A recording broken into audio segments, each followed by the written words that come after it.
మన పిల్లల భవిష్యత్తు కోసం వారికి బంగారు బాట వేయాలంటే సరైన స్థలం ఎంచుకోవాలి. మీ పెట్టుబడికి నమ్మకమైన వేదిక శ్రీవాసవి ప్రాజెక్ట్స్.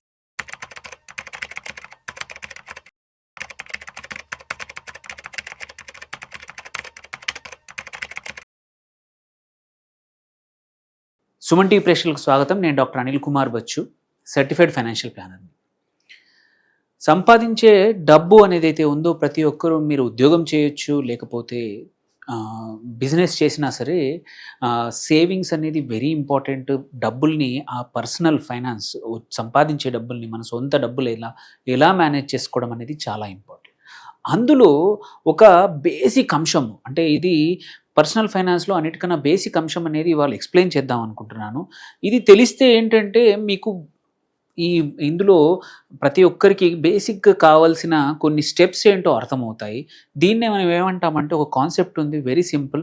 ఇది పర్సనల్ ఫైనాన్స్ పిరమిడ్ అంటాము. ఇందులో మోస్ట్ ఆఫ్ అంటే మొత్తం సూపర్ఫిషియల్గా ఒక సంపాదించే వ్యక్తికి తను చిన్న ఉద్యోగం చేసినప్పటి నుంచి తను పెద్దగా రిటైర్ అయిపోయేంత వరకు ఎలా బ్రాడ్గా ఇంపార్టెంట్ ఆస్పెక్ట్స్ ఏంటి అనేది ఇందులో కవర్ అవుతాయి అన్నమాట. ఫస్ట్ థింగ్, ఎవరైనా సరే సంపాదించేప్పుడు బేసిక్గా ప్రతి ఒక్కరికి ఒక ఇంటికి ఎలా ఫౌండేషన్ అవసరమో, ఆ ఇల్లు ఎంత పెద్దదైనా సరే, ఒక అంతస్తు అయినా సరే, 2 అంతస్తులైనా సరే, 50 అంతస్తులైనా సరే, ఫౌండేషన్ అనేది చాలా important. So and also important ఏంటంటే ఫౌండేషన్ ఎంత లోతుకు వెళ్ళాలనేది కూడా, ఎన్ని అంతస్తుల బంగ్లా ఆర్ ఎన్ని అంతస్తుల బిల్డింగ్ కడుతున్నాం అనేది ఇంపార్టెంటో, సేమ్ వే ఒక పర్సనల్ ఫైనాన్స్కి, ఒకరి డబ్బుల ఓవర్వ్యూకి ఆర్ సంపాదనకి ఇంపార్టెంట్ ఏంటంటే ప్రొటెక్షన్ అనేది వెరీ ఇంపార్టెంట్. ఇది మీ పైన వెల్త్ని కాపాడాలంటే ఇది స్ట్రాంగ్గా ఉండాలి. ఈ ప్రొటెక్షన్ అంటే ఏంటంటే ఒక పర్సనల్ ఫైనాన్స్లో ఒకటి ఇన్సూరెన్స్. 2 రకాల ఇన్సూరెన్స్లు ఉంటాయి. ఒకటి లైఫ్ ఇన్సూరెన్స్, ఇంకొకటి హెల్త్ ఇన్సూరెన్స్. ఈ 2 మాత్రమే మనని ఏవైనా ఇబ్బందులు వచ్చినప్పుడు మన రోడ్డు మీదకి తీసుకొచ్చేటివి, ఆర్ అప్పుల్లోకి తోసేటివి. కానీ మన ఫ్యామిలీకి మనం అనుకున్న ఏవైతే ఫైనాన్షియల్ గోల్స్, కలలు ఏవైతే ఉన్నాయో, మీరు అనుకున్న మీ పిల్లల చదువులకి కోసమే కానీ, మీ రిటైర్మెంట్ కోసం కానీ, మీరు ఉండాలనుకుంటున్న డబ్బులతో మీరు ఏం చేద్దాం అనుకుంటున్నారో వాటి యొక్క డ్రీమ్స్, ఆ కలలన్నీ కూడా నిజం కావాలి, అవి ఫెయిల్ అవ్వద్దు అంటే ఏంటంటే మాత్రం మీకు ఫస్ట్ బేసిక్ అందరికీ ప్రతి ఒక్కరికి ఉండాలి. అది life insurance and health insurance. దీనితో పాటు వన్ మోర్ ఇంపార్టెంట్ థింగ్ ఏంటంటే ఎమర్జెన్సీ ఫండ్స్ అన్నమాట. ఎమర్జెన్సీ ఫండ్స్ అంటే ఏంటి? మీరు ఉద్యోగం చేసినా సరే ఆర్ బిజినెస్ చేసినా సరే, ఒక 6 నెలలకు సరిపడా మీ ఖర్చులకి ఎప్పుడు కూడా మన దగ్గర రెడీగా డబ్బులు ఉండాలి. అది క్యాష్ రూపంలో కావచ్చు, లిక్విడ్ ఫండ్స్ రూపంలో కావచ్చు, ఒక చిన్న ఎఫ్డి ఏ రోజైనా బ్రేక్ చేసే రూపంలో అయినా పర్లేదు. మినిమం ఒక 6 నెలలకు సరిపడా డబ్బులు ఉంటే ఏంటంటే మన సంపాదన సడన్గా బిజినెస్లో వర్క్ సరిగ్గా బిజినెస్ కాకపోయినా, ఉద్యోగం పోయి ఏమన్నా ఇంకో ట్రాన్సిషన్లో ఉన్నప్పుడు కూడా ఎటువంటి ఇబ్బందులు రావద్దంటే ఈ 3 థింగ్స్ అన్నమాట చాలా ఇంపార్టెంట్. ఒకటి health insurance, life insurance and emergency funds. ఇది అందరికీ ఫౌండేషన్. దీని తర్వాత ఇవి అయిపోయాయి, కవర్ అయ్యాయి. నాకు నా సంపాదనకు ఒక 10 రెట్ల లైఫ్ ఇన్సూరెన్స్ ఉంది. సంవత్సరానికి 10 లక్షలు సంపాదిస్తుంటే ₹1,00,00,000, 5 లక్షలు సంపాదిస్తుంటే మినిమం ఒక 50 లక్షలు అది ఉంది. అలాగే హెల్త్ ఇన్సూరెన్స్ మా భార్యాభర్తలు పిల్లలిద్దరికి కలిపి ఒక 10 లక్షల కవరేజ్ ఉంది. అండ్ ఆల్సో ఒక 6 నెలలకు సరిపడా ఎమర్జెన్సీ ఫండ్స్ ఉన్నాయి. దీని తర్వాత ఏంటి? ఇది బేసిక్స్. దీని తర్వాత ఏంటంటే సేవింగ్స్. ఈ సేవింగ్స్ కూడా మనం ఒక ఇంటికి చూస్తే చాలా రకరకాల, అందరి ఇల్లు చూస్తే ఒక్కొక్కరు వారి ఫ్యామిలీ సైజ్ తగ్గట్టు, వారి చాయిస్, అంటే మనసుకు నచ్చినట్టు ఎలా కట్టుకోవాలనేది మన చాయిస్ ఉంటుంది. ఎన్ని రూమ్సే కానివ్వండి, ఎలాంటి కలర్, ఎలాంటి సిమెంట్, ఎలాంటి డిజైన్, ఇవన్నీ కూడా మన చాయిస్. అలాగే సేవింగ్స్లో కూడా చూసుకుంటే రకరకాల చాయిస్లు ఉన్నాయి, మీ ఇష్టం. ఇందులో కూడా ఏంటంటే మీ ఓన్ చాయిసే కానీ, మీ పేరెంట్స్ కానీ, మీ చుట్టూతో ఉన్న సర్కమ్స్టాన్సెస్లో ఎవరు ఏది బాగా చేస్తే మీరు యూజువల్లీ మనం కూడా అదే చూస్ చేసుకుంటాము. ఆర్ ఏదైనా ఫైనాన్షియల్ అడ్వైజర్ మాలాగా ఎవరైనా మాట్లాడితే వాళ్ళు ఒక అడ్వైస్తో మీరు సేవింగ్స్ చేస్తారు. సో సేవింగ్స్లో కూడా ఏంటంటే కొద్దిమంది ఏంటంటే ఖర్చు పెట్టగా ఒక శాలరీలోంచి కానీ బిజినెస్లోంచి వచ్చిన ఇన్కమ్ నుంచి ఖర్చు పోను మిగిలిన సేవింగ్ చేసే వాళ్ళు ఉంటారు. కొద్దిమంది ఏంటంటే ఫస్ట్ సేవింగ్స్కి ప్రయారిటీ ఇస్తారు. సేవింగ్స్ ఇంత పర్సెంటేజ్ కంపల్సరీ చేస్తాను, తర్వాత ఖర్చు పెడతాను, మిగిలాక మళ్ళీ సేవింగ్స్ చేస్తాను.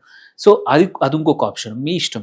కాకపోతే ఏంటంటే చాలామంది కూడా ఏంటంటే సేవింగ్స్‌కి రకరకాల గోల్స్‌తో అలైన్ చేసుకుంటారు.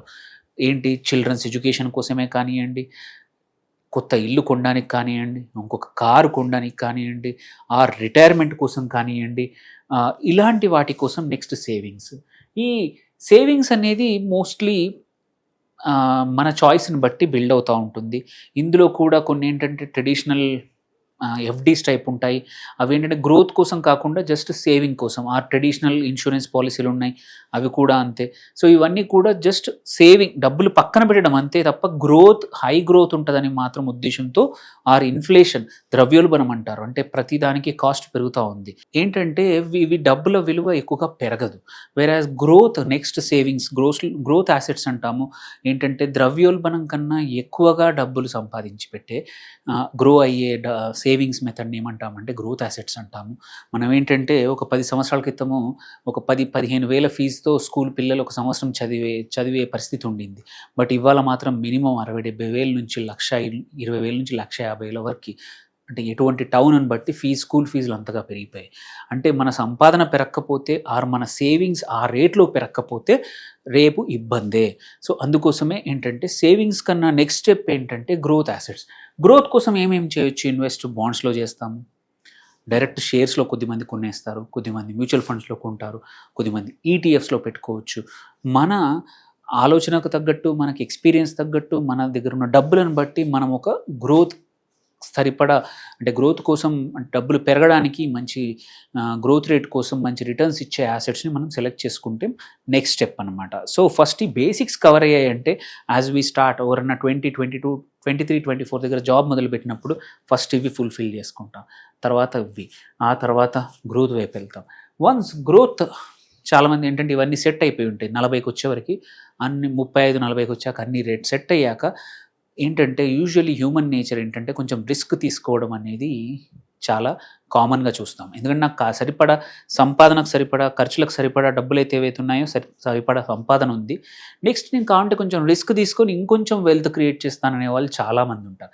అలాంటి వాళ్ళకి ఫ్యూచర్స్ ఆప్షన్స్, కమోడిటీస్, రియల్ ఎస్టేట్లో కూడా కొన్ని రిస్కీ యాసెట్స్ ఉంటాయి, కొన్ని చోట్ల ఫారెక్స్లో ట్రేడింగ్ చేస్తూ ఉంటారు. ఇలాంటి స్టేజ్ ఏంటంటే ఎప్పుడైనా సరే ఇవి కవర్ అయ్యాక తప్ప దీనికి వెళ్ళకూడదు. ఈవెన్ ఇప్పుడు వచ్చిన డిజిటల్ కరెన్సీ, క్రిప్టో కరెన్సీ ఏవైతే ఉన్నాయో అవి కూడా దీనికోసం వస్తాయి. కానీ ఏంటంటే చాలామంది ఏం చేస్తున్నారంటే ఆపోజిట్, ఇవన్నీ లేకుండా డైరెక్ట్ రిస్కీ యాసెట్ వైపుకి వెళ్ళిపోయి ఉన్న డబ్బులన్నీ పొడగొట్టుకొని తర్వాత ఆలోచిస్తే ఏదైతే ప్రైమ్ టైం మన లైఫ్లో 25 నుంచి 35 మధ్యలో కెరియర్ని కానీ, డబ్బుల సంపాదన కానీ, ఫ్యామిలీ టైంని కానీ మిస్ చేసుకొని బాధపడుతూ ఈ రిస్కీ యాసెట్స్ లైక్ ఫ్యూచర్స్ ఆప్షన్స్లో కానీ, ఫారెక్స్ ట్రేడింగ్లో కానివ్వండి, అండ్ మన క్రిప్టో కరెన్సీ పేరు లేని కాయిన్స్లో ఇన్వెస్ట్ చేయడం కానీ చాలామంది చేస్తున్నారు. అది ఎప్పుడు చేయాలంటే మీకు ఇవన్నీ కడుపు నిండా ఉండి ఈ 3 స్టెప్స్ తీసుకుంటే, అప్పుడు ఇవి చేస్తే ఏంటంటే ఓన్లీ ఒక 5-10% ఆఫ్ మీ పోర్ట్ఫోలియో ఇట్లాంటి రిస్కీ యాసెట్స్కి పెట్టినా కూడా మీకు ఎటువంటి ఇబ్బంది లేకుండా మిగిలిన యాసెట్స్ మిమ్మల్ని కాపాడతాయి. ఈ 5-10% పోయినా ఇబ్బంది లేదు, పోతే మిగిలిన 80-90 ఉంటాయిగా, ఈ గ్రోత్ యాసెట్స్ కానివ్వండి, ఈ సేవింగ్స్ కానివ్వండి, ఇవి మిమ్మల్ని కాపాడతాయి. వర్స్ట్ కేసులో మనకి ఏమైనా జరిగినా సరే ప్రొటెక్షన్ ఉంది in the form of life insurance. మనకి ఏమైనా మధ్యలో ఇంకా ఆగిపోయిన ఎమర్జెన్సీ సేవింగ్స్ ఉన్నాయన్నమాట. అందుకే ఇవి పెట్టుకున్నాకే వీటికి వెళ్ళండి. ఇవన్నీ అయ్యాక ఏంటంటే చాలామంది ఏంటంటే ఇక్కడి వరకు చేసేసి మర్చిపోతూ ఉంటారు. కానీ సంపాదన ఫస్ట్ జాబ్ తెచ్చుకోవడం, ఆ తర్వాత సంపాదన పెంచుకోవడం, శాలరీ పెంచుకోవడం, ఇన్కమ్ పెంచుకోవడం, ఆ తర్వాత వెల్త్ క్రియేట్ చేయడం. వెల్త్ క్రియేట్ చేసేసి అందరూ మర్చిపోతారు. బట్ వెల్త్ తర్వాత కూడా ఏంటంటే మీకు ఎస్టేట్ ప్లానింగ్ సక్సెషన్ ప్లానింగ్ అంటాం అన్నమాట. అది చాలా ఇంపార్టెంట్. అది చేయకుండా చాలామంది సంపాదించి వదిలేసి నెక్స్ట్ జనరేషన్కి వాళ్ళ మధ్యలో గొడవలు పెట్టేసి వెళ్ళిపోతారు. అలా కాకుండా నువ్వు మంచి వెల్త్ క్రియేట్ చేస్తే మాత్రం నువ్వు ఎలాంటి పోర్షన్లో ఎలా నీ నీ తర్వాత మీ ఫ్యామిలీకి, మీ వైఫ్‌కే కానియ్యండి, పిల్లలకే కానియ్యండి, తల్లిదండ్రులకే కానియ్యండి, ఎలా ఏ పోర్షన్‌లో డిస్ట్రిబ్యూట్ చేయాలో కూడా ఒక విల్లు రూపంలో రాసేసి, ఒక సక్సెషన్ ప్లానింగ్ చేసేస్తే ఏంటంటే, రేపు ఇబ్బంది లేకుండా మన తర్వాత కూడా వాళ్ళు ఫైట్ చేయకుండా, ఎటువంటి గొడవలు రాకుండా, మనస్పర్ధలు రాకుండా అందరూ బాగా ఉంటారు. ఎందుకంటే మన లైఫ్ అంతా సంపాదించింది మన ఫ్యామిలీ వాళ్ళకు మంచి కోసం మాత్రమే. అది కాకుండా సక్సెషన్ ప్లానింగ్ లేకుండా, విల్లు లేకుండా చాలామంది పేరెంట్స్ అంటే ఎక్స్‌పైర్ అయిపోయాక గొడవలు పడతా ఉన్నారు. ఆ సిట్యుయేషన్ రావద్దంటే ఇది కూడా ఇంపార్టెంట్. సో, బ్రాడ్‌గా తీసుకుంటే ఇది ప్రతి ఒక్కరి పర్సనల్ ఫైనాన్స్ ఇంతే. ఇందులో ఓన్లీ థింగ్ మారేదేంటంటే నీ చాయిస్ ఆఫ్ ఇన్వెస్ట్‌మెంట్, నీకెంత ఇన్స్యూరెన్స్ అవసరం ఉంది, నువ్వు ఎటువంటి రిస్కీ యాసెట్స్‌లో పెట్టావు అంతే తప్ప otherwise this is the basic pyramid. ఈ స్ట్రక్చర్‌ని మీ పర్సనల్ ఫైనాన్స్ మీద మ్యాప్ చేసుకొని చూడండి. మీవి ఎక్కడ గ్యాప్స్ ఉన్నాయి, ఇక్కడ గ్యాప్స్ ఉన్నాయా, సేవింగ్స్‌లో గ్యాప్స్ ఉన్నాయా, గ్రోత్ యాసెట్స్‌లో గ్యాప్స్ ఉన్నాయా, ఆర్ మనం రిస్కీ యాసెట్స్ ఇవి లేకుండా చేస్తున్నామా అనేది చూడ్డానికి ఈ చిన్న పిరమిడ్ అనేది చాలా ఉపయోగపడుతుంది. మీకు ఎటువంటి క్వెషన్స్ ఉన్నా సరే పోస్ట్ చేయండి. తప్పకుండా రెస్పాండ్ చేస్తాము. Thank you for watching. Signing off doctor Anil Kumar Bachu.